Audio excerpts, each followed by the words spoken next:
Assalamualaikum warahmatullahi wabarakatuh. Saya Sri Rahmayanti, NPM 19 01 201 0086. Pada saat ini saya akan membahas studi kasus dari PT Rotan Indah Makmur dengan menggunakan Porter Kompetitif Strategi.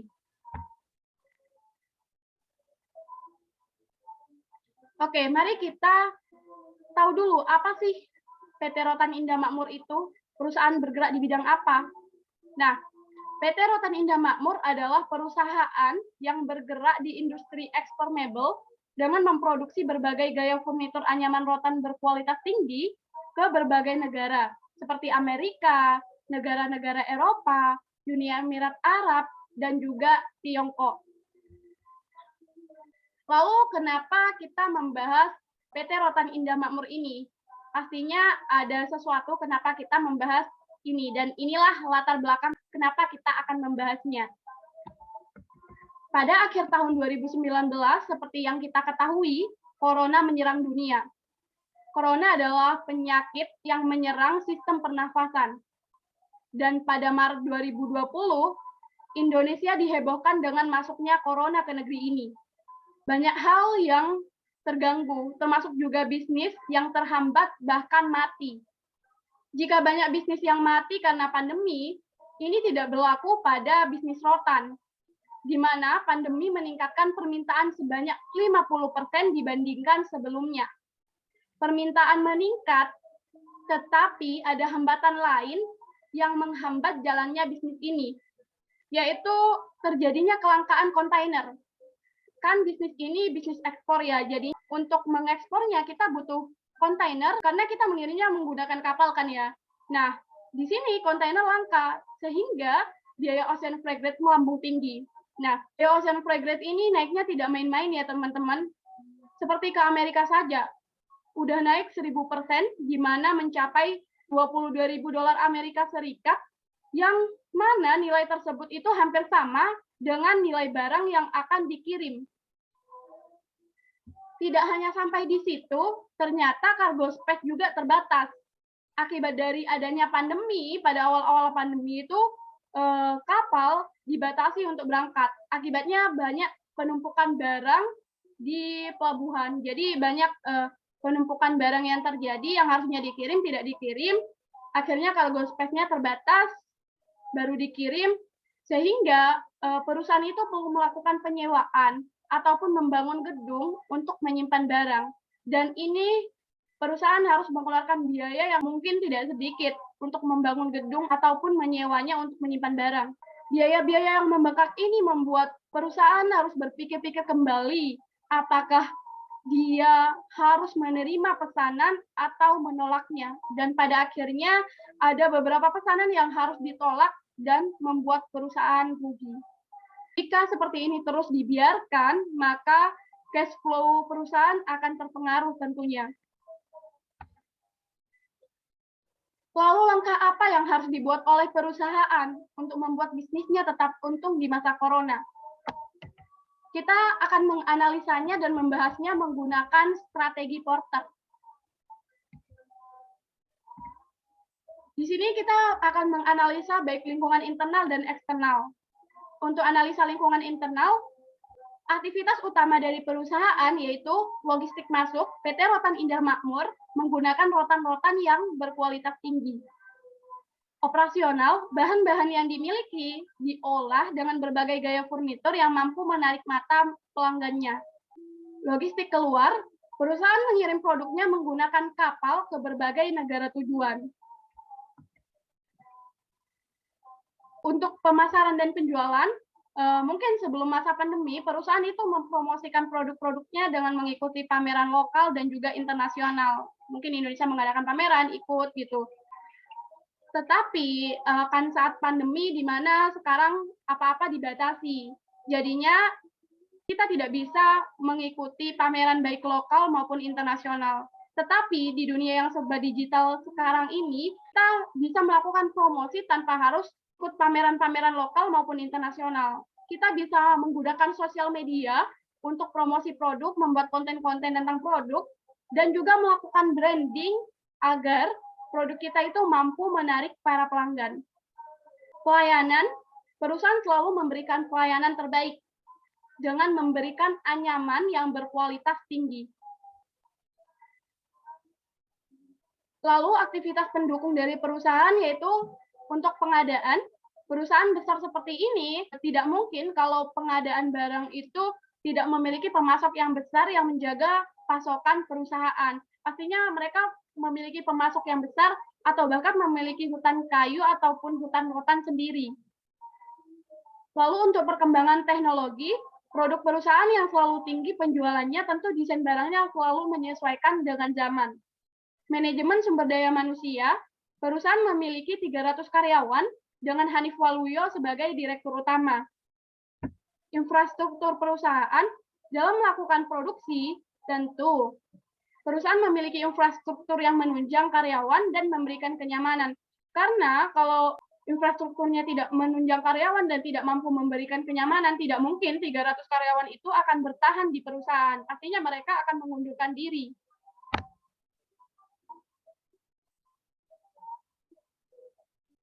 Lalu analisa lingkungan eksternal. Yang pertama, persaingan antar usaha sejenis. Di sini indikatornya jumlah pesaing. Menganalisisnya, jumlah pesaing perusahaan di dalam negeri sebanyak 160.000 unit usaha. Untuk persaingan di luar, yaitu produsen mebel dari Cina dan Vietnam. Artinya, perusahaan itu banyak pesaingnya, karena di dalam negeri aja 160.000 unit usaha. Belum lagi produsen-produsen dari negara Cina dan Vietnam. Kesimpulannya yaitu persaingan tinggi. Yang kedua, indikatornya peningkatan jumlah pesaing. Selama tahun 2011 sampai 2018, usaha mebel di dalam negeri berkurang sebanyak 6.000 unit usaha. Lalu, adanya perang dagang Amerika Serikat-Cina membuat produksi mebel dari Cina dikurangi untuk masuk Amerika Serikat. Nah, ini artinya pesaing bagi PT Rotan Indah Makmur ini berkurang, karena 6.000 unit usaha di dalam negeri udah nggak ada. Amerika Serikat mengurangi produksi mebel dari Cina untuk masuk Amerika Serikat. Jadi ini mengurangi persaingan di pasar. Kesimpulannya yaitu persaingan rendah. Lalu yang ketiga indikatornya yaitu pertumbuhan industri sejenis tiap tahunnya. Analisis, permintaan pasar meningkat 7,6% pada tahun 2020. Pada tahun 2021, permintaan pasar Amerika Serikat meningkat tumbuh 5%, membuat produsen negara lain berlomba-lomba untuk mengambil pasar. Nah, di Amerika Serikat terjadi penumbuhan 5%. Yang awalnya mungkin masih Cina gitu, Cina dan Vietnam, sekarang bertambah negara lain yaitu Malaysia dan Kanada, juga Meksiko ikut berlomba-lomba untuk mengambil pasar di Amerika Serikat. Sedangkan untuk produsen di dalam negeri kurang tertarik untuk ikut berlomba di luar negeri. Jadi untuk di dalam negeri ini persaingan kurang, tapi di negara-negara lain ini persaingannya tinggi. Jadinya kesimpulannya persaingan sedang. Indikator selanjutnya yaitu diferensiasi produk dengan pesaing. Analisisnya, setiap perusahaan di industri ini memiliki desain khas masing-masing. Kesimpulannya persaingan tinggi. Lalu diferensiasi bahan baku. Analisisnya, mayoritas perusahaan menggunakan bahan baku yang sama. Kesimpulannya, persaingan rendah. Indikator, biaya produksi. Analisisnya, harga bahan baku rotan di Indonesia itu murah. Kesimpulan, persaingan tinggi. Kesimpulan dari persaingan industri ini, persaingan industri mebel, yaitu cukup tinggi. Hal ini diketahui karena banyaknya pesaing baik di dalam negeri maupun di luar negeri. Selain itu, bahan baku yang di dalam negeri yang murah dan juga setiap perusahaan memiliki ciri khasnya masing-masing. Lalu kita lanjut ke analisa lingkungan eksternal di ancaman pendatang baru. Indikatornya kebutuhan modal. Dalam membuka bisnis mebel membutuhkan modal sebesar 41 juta untuk peralatan, 134 juta untuk operasional dengan perhitungan 2 karyawan, dan biaya yang tidak sedikit untuk distribusi ekspor. Jadi untuk mendistribusikan juga butuh biaya yang banyak, artinya ini biayanya banyak untuk dikeluarkan. Sehingga ini ancamannya rendah, kesimpulannya. Lalu cara mencukupi modal. Untuk mencukupi modal bisa dengan mencari investor ataupun kredit pada bank. Kesimpulan, ancaman rendah. Tingkat loyalitas pelanggan. Tingkat loyalitas fleksibel tergantung kualitas produk perusahaan. Kesimpulan, ancaman rendah. Indikator terbentuknya loyalitas pelanggan. Terbentuknya loyalitas pelanggan akibat dari kecocokan konsumen dengan kualitas produk perusahaan. Selain itu, pelanggan di industri ini juga jika sudah menyukai desain dari produk dari suatu perusahaan, maka juga akan loyal pada perusahaan tersebut. Mereka bisa melakukan pembelian lagi, atau bahkan menceritakan kepada orang lain bahwa produk dari ini sudah bagus, desainnya juga oke gitu. Kesimpulannya, ancaman rendah. Indikator selanjutnya yaitu akses ke saluran distribusi. Analisisnya, perusahaan menggunakan kapal kargo dalam melakukan pengiriman barang. Kesimpulannya, ancaman tinggi. Kebutuhan biaya ke saluran distribusi, analisis, biaya yang digunakan relatif mahal karena kelangkaan kontainer yang berdampak pada biaya ocean freight rate. Kesimpulannya, ancaman rendah. Selanjutnya, kebijakan pemerintah. Pemerintah menjamin pemenuhan kebutuhan bahan baku penolong dengan mendirikan material center untuk mendorong industri mebel meningkatkan ekspor. Selain itu, pemerintah juga akan memfasilitasi untuk ikut pameran lokal dan internasional. Maka ancamannya tinggi. Selanjutnya, dampak kebijakan pemerintah. Dampak kebijakan pemerintah sangat besar karena bisa membuat para pengusaha tertarik untuk terjun di industri ini. Kesimpulan, ancaman tinggi. Kesimpulan dari ancaman pendatang baru yaitu netral, karena untuk masuk ke industri ini memerlukan biaya yang tidak sedikit. Namun, adanya dukungan kebijakan pemerintah dengan mendirikan material center dan juga membantu promosi bisa membuat orang tertarik untuk terjun ke industri ini. Lalu analisa lingkungan eksternal, ancaman produk substitusi, indikator, tingkat kebutuhan produk pengganti, analisis, tingkat kebutuhan terhadap produk pengganti tidak terlalu tinggi karena produk menggunakan rotan yang lebih tahan lama. Kesimpulannya, ancaman rendah. Kemudahan mendapatkan produk pengganti rotan yaitu biasanya plastik ya, peralatan rumah tangga menggunakan plastik biasanya sangat mudah untuk ditemukan. Kesimpulannya, ancaman tinggi. Kesimpulan dari ancaman produk substitusi yaitu netral, karena tingkat kebutuhan pada produk pengganti tidak tinggi akibat rotan yang lebih tahan lama dibandingkan plastik. Namun, bahan plastik yang mudah dan murah untuk ditemukan bisa membuat rotan tersaingi. Selanjutnya, analisa lingkungan eksternal pada kekuatan tawar-menawar pembeli. Indikator tingkat dominasi pembeli. Analisis pembeli didominasi oleh produsen perlengkapan rumah tangga. Kesimpulan, kekuatan tawar-menawar pembeli tinggi. Dominasi pembeli tiap tahun, dominasi pembeli konstan tergantung permintaan. Kesimpulan, kekuatan tawar-menawar pembeli rendah. Lalu indikator dampak biaya peralihan produk. Biaya peralihan dari rotan ke plastik sangat murah. Kesimpulan, kekuatan tawar-menawar pembeli rendah. Dana cadangan untuk biaya peralihan produk, perusahaan memiliki dana cadangan yang cukup untuk melakukan peralihan. Kesimpulan, kekuatan tawar-menawar pembeli tinggi. Indikator selanjutnya yaitu izin resmi dari informasi produk. Produk telah melakukan ekspor. Artinya, perusahaan memiliki surat izin untuk melakukan usaha perdagangan. Kesimpulan, kekuatan tawar-menawar pembeli tinggi. Pertumbuhan pangsa pasar pembeli tiap periode. Analisis pertumbuhan pangsa pasar per tahunnya 11,38% sampai 16,46%. Kesimpulan, kekuatan tawar-menawar pembeli tinggi. Pangsa pasar pembeli tiap tahun, pangsa pasar berubah tergantung daya beli. Kesimpulan, kekuatan tawar-menawar pembeli tinggi. Kesimpulan dari kekuatan tawar-menawar pembeli yaitu tinggi karena pembeli didominasi oleh produsen alat rumah tangga yang mana pada masa pandemi membuat orang beraktivitas di rumah, sehingga mereka itu banyak yang ingin membeli peralatan rumah tangga yang nyaman dan bagus agar di rumah tidak bosan. Selanjutnya, analisa lingkungan eksternal pada kekuatan tawar-menawar pemasok. Di sini ada 3 indikator. Indikator pertama yaitu tingkat dominasi pemasok. Analisis kualitas produk pemasok selalu baik karena perusahaan selalu menggunakan produk yang berkualitas tinggi. Kesimpulannya, kekuatan tawar-menawar pemasok rendah. Tingkat persaingan pasar pemasok. Indonesia adalah penghasil rotan terbesar di dunia yang diperkirakan 80% rotan dunia berada di Indonesia. Bahkan di tahun 2019, pasokan rotan terlalu banyak dibandingkan permintaan industri mebel.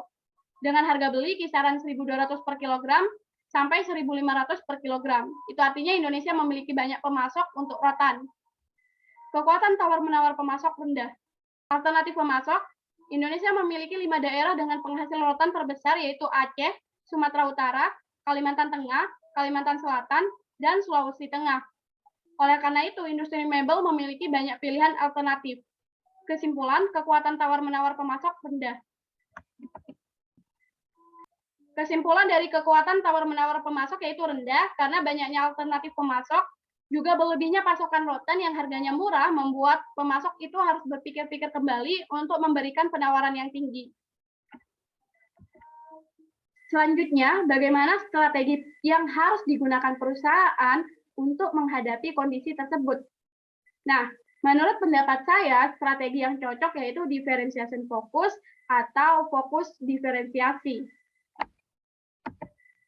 Kenapa saya memilih strategi fokus diferensiasi?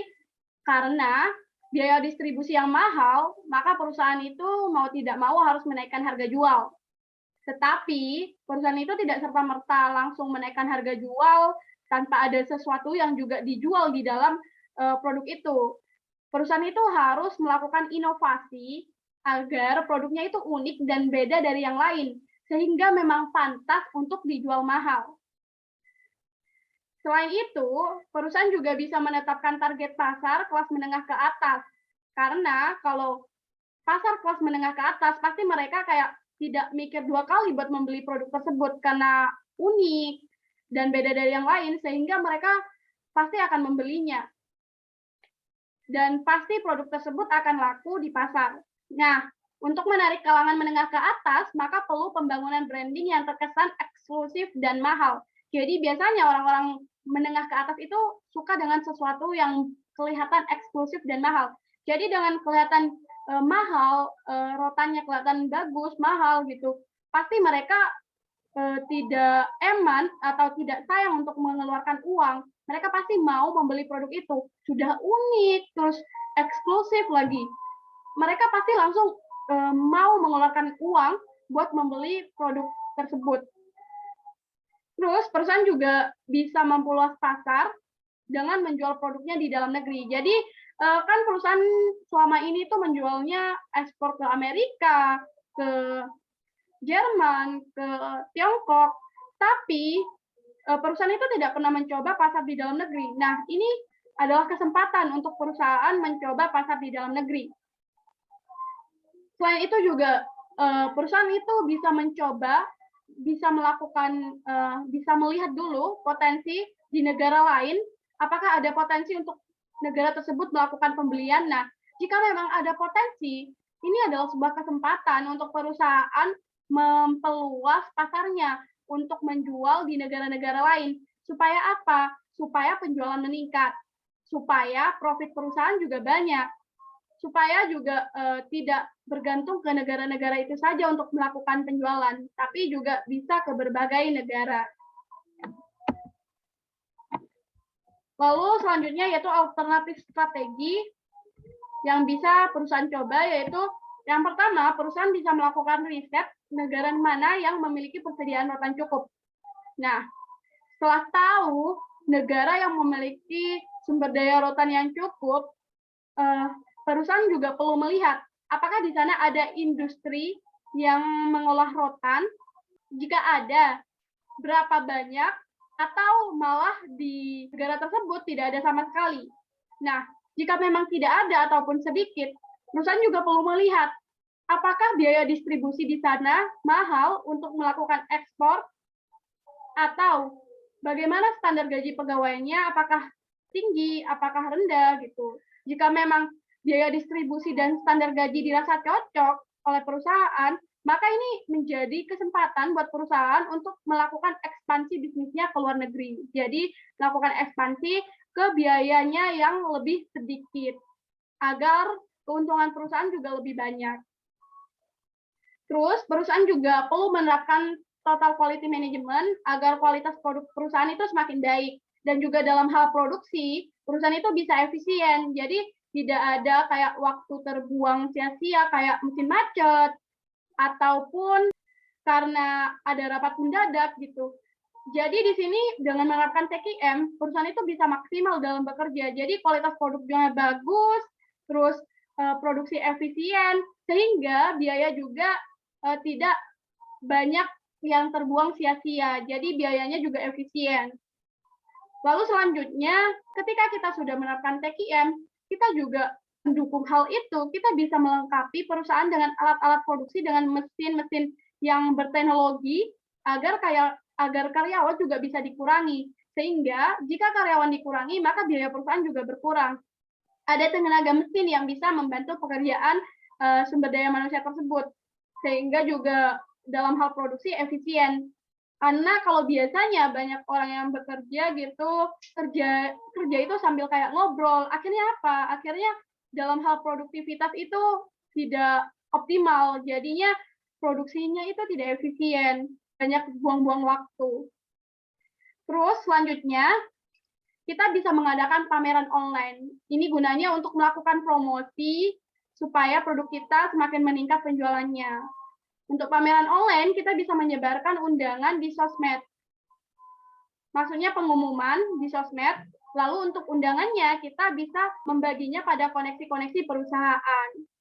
Siapa tahu dengan adanya pameran online ini, penjualan perusahaan semakin meningkat. Dan juga semakin banyak yang tahu bahwa ada PT Rotan Indah Makmur loh, yang menjual rotan-rotan yang berkualitas tinggi, dengan produk-produknya yang unik, yang beda dari yang lain gitu.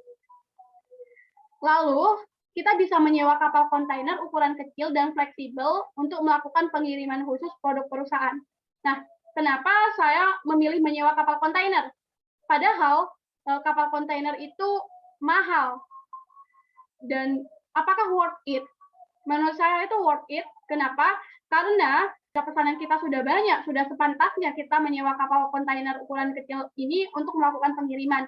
Karena apa? Jika kita menunggu kapal yang besar, sampai kapan produk kita akan menunggu untuk dikirim? Yang ada, pelanggan kita yang menunggu di sana pasti sudah bosan. Pastinya mereka ada kepikiran buat mengganti pada produsen lain saja yang lebih cepat pengirimannya. Nah, dengan menyewa kapal kontainer ini, kita bisa melakukan pengiriman secara cepat. Tentunya dalam melakukan pengiriman ini ya jangan hanya 1-2 produk langsung menyewa kapal gitu. Kita harus berusaha semaksimal mungkin buat penjualan perusahaan itu agar banyak, lalu kita bisa mengirimnya sendiri dengan menyewa kapal kontainer. Juga supaya biayanya lebih sedikit, tetapi untungnya lebih banyak. Selanjutnya, kita bisa melakukan benchmarking pada perusahaan sejenis yang juga melakukan ekspor. Dengan melakukan benchmarking, kita jadi tahu apa sih kelebihan perusahaan yang sama dengan kita, yaitu yang melakukan ekspor, yang kita tidak punya kelebihan tersebut, kita bisa coba untuk terapin, supaya kita juga lebih maksimal gitu. Dan kira-kira juga kita bisa tahu apa kekurangan kita gitu. Tapi tidak semuanya yang ada di sana bisa kita coba semuanya. Kita pilih-pilih yang kira-kira cocok dengan perusahaan kita. Nah, siapa tahu dengan melakukan perbandingan ini banyak strategi-strategi baru, banyak sesuatu baru yang bisa kita coba di perusahaan sehingga nantinya perusahaan bisa maksimal. Lalu model bisnis apa yang cocok pada kondisi yang seperti ini? Menurut saya dengan kondisi yang seperti ini, model bisnis yang cocok yaitu PT Rotan Indah Makmur menggunakan manufaktur. Karena manufaktur itu kan mengolah produk dari awal sampai menyalurkannya ke distributor atau pelanggan. Di sini saya memilih menyalurkannya ke distributor. Karena apa? Kalau kita menyalurkan ke pelanggan, dalam hal pesanan ya, dalam hal pengiriman, itu pastinya menimbulkan biaya yang banyak. Karena pesanan pelanggan itu tidak sebanyak distributor. Yang kalau kita ngirimnya, misal ya, ada pelanggan yang pesan 10. Nah, hari ini pesannya 10, besok pelanggan pesannya 20. Kita ngirim tiap hari. Nah, itu biayanya kan banyak, pengeluaran juga banyak. Nggak dikirim langsung juga pelanggan pasti akan kecewa karena kelamaan nunggu. Jadinya kalau ke distributor, kita bisa langsung ngirim banyak. Nah, alasan kenapa manufaktur, karena Indonesia adalah negara penghasil rotan terbesar di dunia. 80% rotan di dunia itu ada di Indonesia. sehingga pasokan rotan di Indonesia itu akan tetap tersedia, sehingga kita bisa terus melakukan produksi. Selain itu, model ini juga akan terus cocok dengan dipadukan dengan strategi lain untuk membuat usaha ataupun bisnis kita sukses. Oke, kita masuk ke kesimpulan, di mana di saat permintaan furnitur tinggi, malah perusahaan PT Rotan Indah Makmur ini menghadapi tantangan mahalnya biaya distribusi. Jadinya perusahaan itu harus berpikir keras untuk menghadapi tantangan tersebut. Ia harus mencari berbagai strategi yang memungkinkan untuk mampu mengatasi situasi pandemi ini, sehingga bisnis bisa tetap berjalan. Strategi yang cocok untuk perusahaan yaitu diferensiasi fokus dengan model bisnis manufaktur. Oke, terima kasih buat yang sudah menonton video ini. Apabila saya ada salah ucapan, saya ada salah ngomong, saya mohon maaf, dan semoga apa yang saya sampaikan bisa bermanfaat. Saya akhiri, wassalamualaikum warahmatullahi wabarakatuh.